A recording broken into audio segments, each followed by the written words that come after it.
নমস্কার বন্ধুরা, আপনারা সকলে কেমন আছেন? আশা করি ভালো আছেন। চলুন, আজ আমাদের বাড়িতে ছোটখাটো একটি অনুষ্ঠান হচ্ছে, সেখানে 25-30 জন লোক খাবে।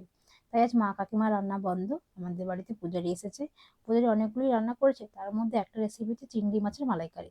সেটাই আজ আপনাদের সঙ্গে শেয়ার করে নিচ্ছি। প্রথমে চিংড়ি মাছগুলোকে ভালোভাবে কেটে বেছে ধুয়ে নিন। এরপর এটাকে ভালোভাবে লবণ মাখিয়ে এক সাইডে রেখে দিন। এরপর কড়াই চাপিয়ে দিন।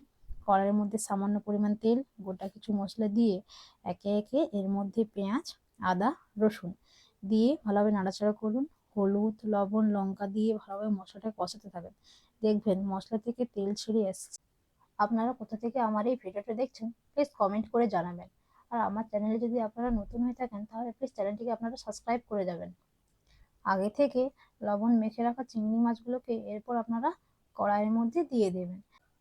কড়াইয়ের মধ্যে দেওয়া হয়ে গেলে চিংড়ি মাছগুলোকে ভালোভাবে কষিয়ে নিন। চিংড়ি মাছগুলো তো ভালোভাবে না কষালে এর মধ্যে থেকে একটা গন্ধ রয়েই যায়, এই জন্য আপনাদের বলছি এটাকে ভালোভাবে আপনারা কষিয়ে নিন। এরপর আপনারা সামান্য পরিমাণ এর মধ্যে জল দিয়ে দেবেন। জল দেওয়া হয়ে গেলে একটা পাত্রে আপনারা কিছুটা কাজু বাদাম, পোস্ত, চারমগজ নিয়ে ভালোভাবে পেস্ট করে নিন। এই পেস্টটা এই জলের মধ্যে দিয়ে দিন।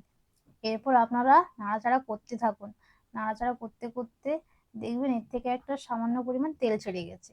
এর মধ্যে এবার গরম মশলাটা আপনারা দিয়ে দেবেন। দেওয়া হয়ে গেলে সামান্য পরিমাণ ঘি দিয়ে দেবেন। এতে আপনাদের খেতেও খুব ভালো লাগবে।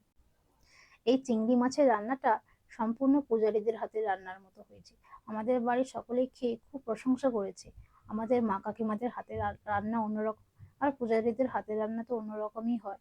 আপনারা বাড়িতে বানিয়ে অবশ্যই আমাকে জানাবেন আপনাদের কেমন লেগেছে রান্নাটা। আর আমার চ্যানেলে যদি আপনারা নতুন হয়ে থাকেন প্লিজ চ্যানেলটিকে আপনারা সাবস্ক্রাইব করে যাবেন।